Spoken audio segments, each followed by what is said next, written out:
Hello and welcome to another episode of Let's Play Hull City in Football Manager 2018.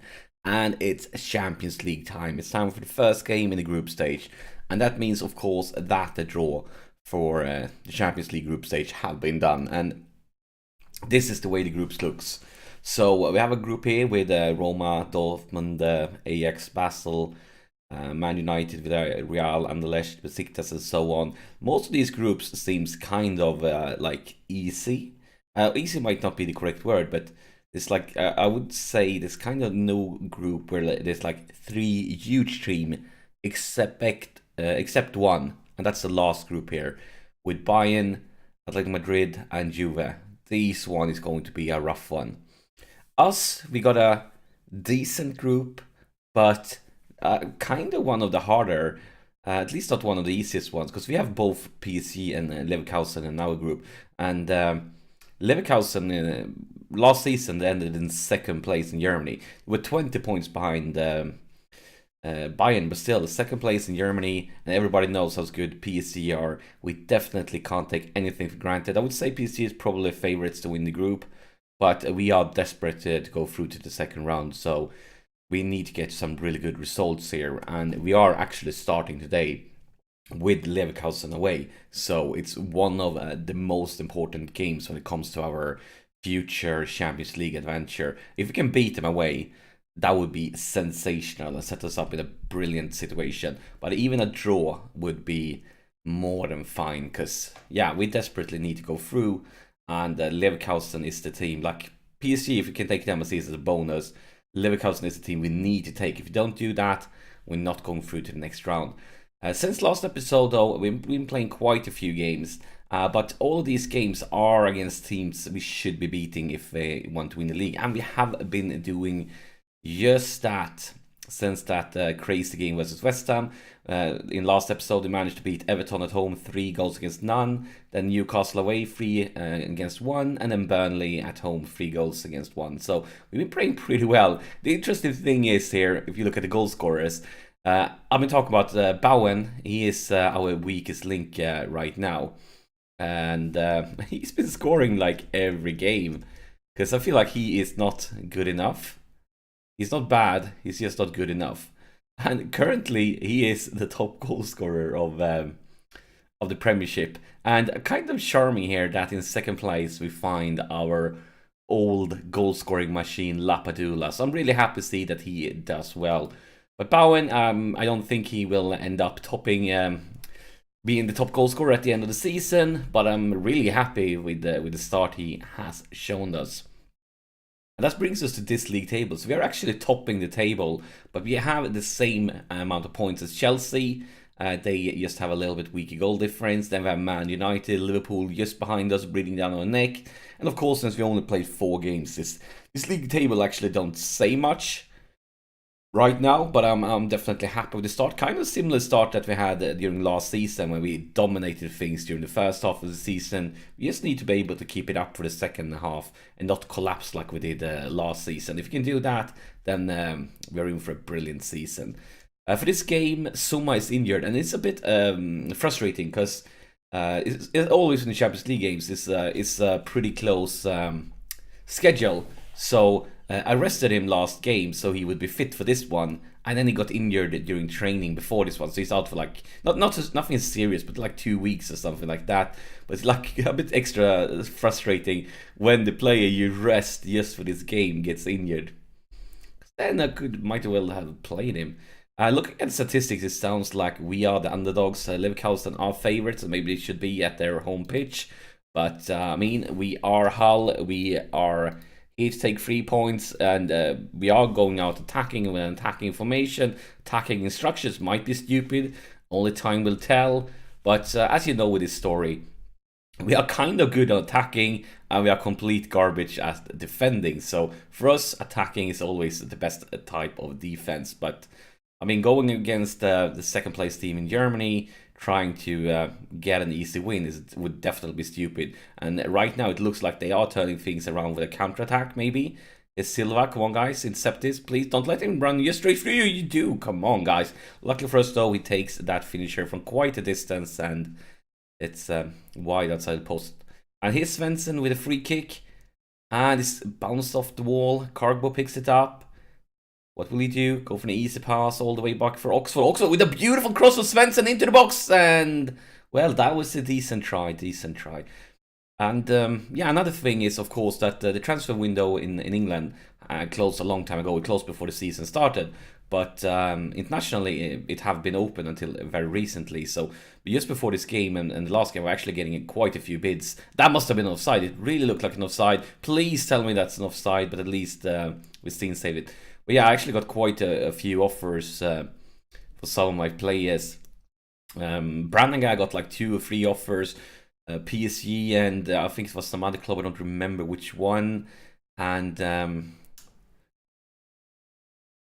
also, now I'm forgetting his name. Shabanov got offers. I think it was either Real Madrid or Barcelona and PSG. So he actually wanted oh, that was a great chance for Harry Kane, but a very weak finisher. But he actually got like a little bit upset and he got like angry. But no, so to solve it, I offered him a new contract because he didn't demand that much of a pay raise. So I just managed to offer him a new contract, give him a little bit more money, and like sign him up for 2 more years or something like that compared to this previous one. And now he's happy again. So I felt like that was a decent deal. Clock is ticking on though. We are getting closer and closer to halftime, and we have seen a few highlights. But we definitely haven't been playing great. Maybe this could change here during the last few minutes. Here is Svensson going for Afonso Sosa into the box for Harry Kane, and that was another decent try. Yeah, we have been creating chances, but I couldn't say we have dominated because they have been creating quite a few chances themselves, at least when it comes to highlights. And looking at these ratings, I mean, we have a few guys that have been playing well, for like Coltori like here with 7.3 rating and with Steam with 7.3 rating, but then we see a lot of those 6.4, 6.5, 6.6, 6.4.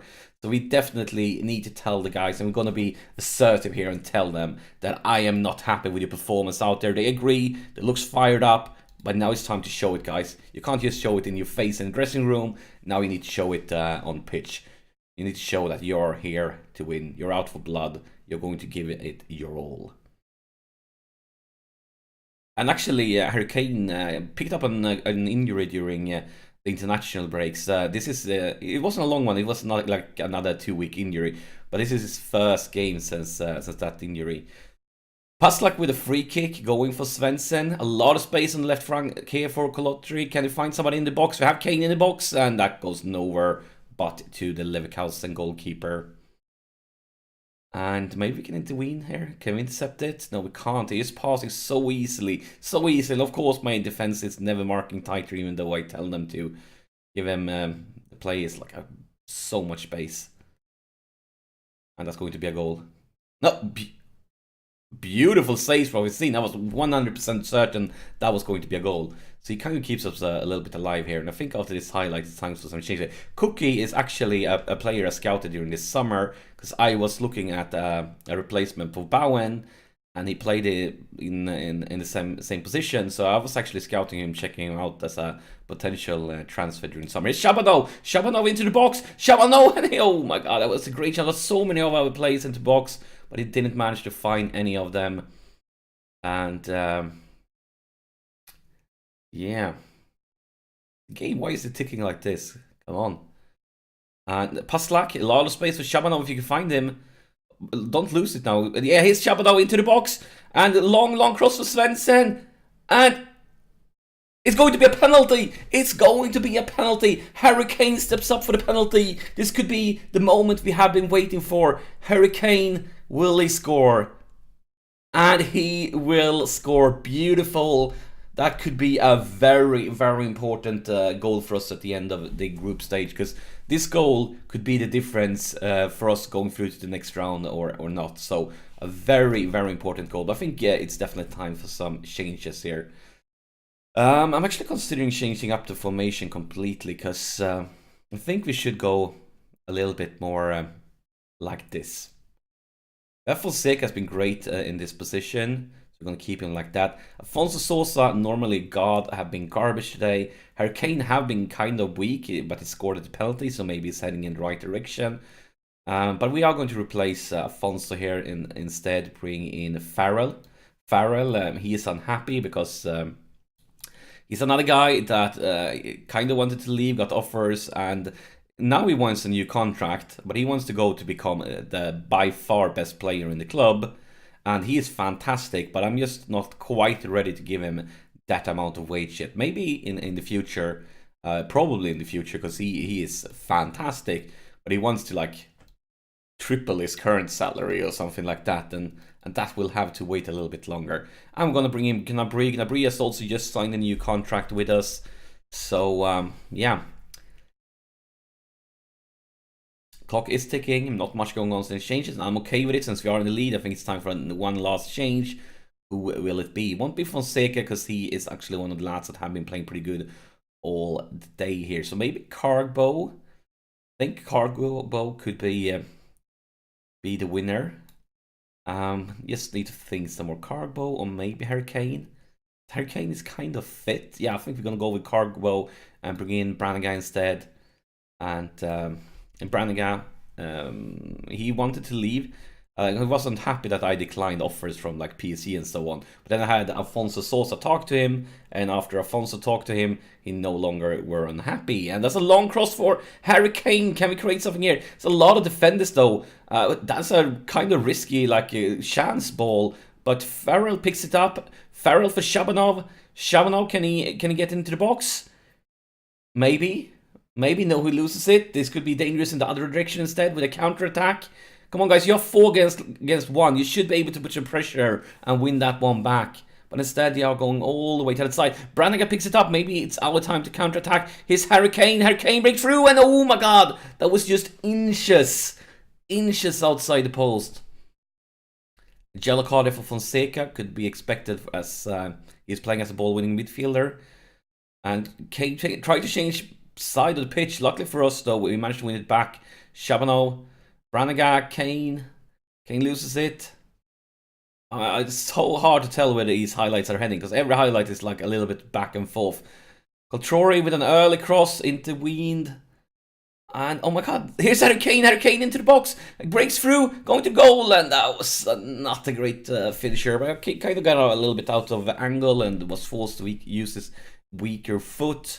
But look at the chances here, 22 shots to 10, so we definitely have been creating more chances than them, so we can't really say this is undeserved.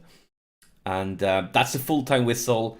This wasn't a glorious game, but it's a glorious result, a very, very important result. PSG and Sparta, they haven't played yet, so we don't know how that will go, but most likely PSG will win. But this one, away versus Leverkusen, is worth its weight in gold. It's such an important result, because this could be the difference between going through to the next round and not beating them away. Because other than the PSG game, this is by far the most important, the most difficult game in the group stage. So yeah, fantastic result. Not a fantastic game, but I'm very, very pleased. And that's it for the day.